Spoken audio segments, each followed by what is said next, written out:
Kwa jina anaitwa Dr. Scholastica Christian Kevera, ni mkurugenzi mtendaji kampuni ya Yono Auction Mart. Tuko jijini Dar es Salaam na Tanzania nzima kwa ujumla. Ni kampuni ya kimataifa na kitaifa. Kazi yetu kubwa ni kuuza viwanja, magari, nyumba, kukusanya madeni. Kwa ujumla ni government debt collectors. Kwa hiyo ukiwa una shida, karibu Yono Auction Mart. Leo tuko jijini Dodoma kwa niaba ya mkurugenzi mtendaji wa halmashauri ya wilaya Chamwino Ikulu. Tunawashukuru leo wametupatia kuwauzia viwanja vyao ambavyo vinapatikana maeneo ya Magereza, Iringa Road, jirani na gereza la Isanga au frame za Magereza. Viwanja ni vizuri sana, vinatazama barabara kuu.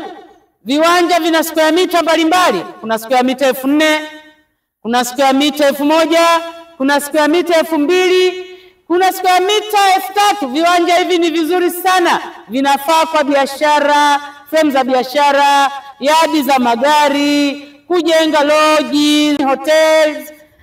Kwa viwanja ni vizuri sana. Ewe mkazi wa Dodoma, mfanyabiashara, kupitia Yono Auction Mart, naomba usikose hii fursa.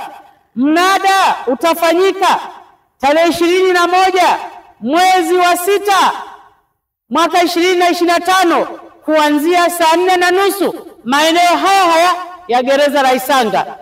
Karibu ndugu mteja, kagua viwanja hivi wakati wote. Pia Dodoma tuna ofisi yetu, ipo Uzunguni, plot namba 371.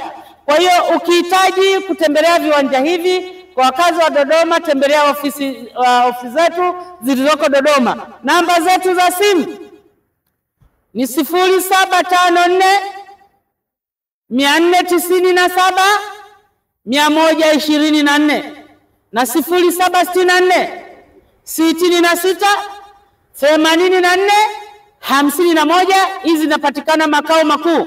Ndugu mteja, ewe mfanyabiashara wa jijini Dodoma, na kusihi usikose hii fursa. Ni fursa ya millennium. Karibu uwekeze na uwe partnership wa Yono Auction Mart kupitia viwanja hivi. Sisi Yono Auction Mart tunasema kwamba tajirika na Yono Auction Mart, na kukaribisha kwenye uwekezaji huu.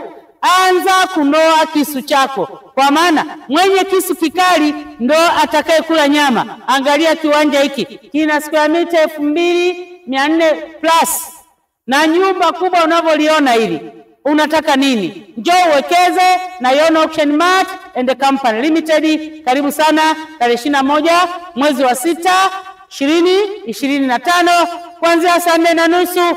Njoo upate mali hizi kadiri ya nguvu yako ulionayo. Yono mbele mbele.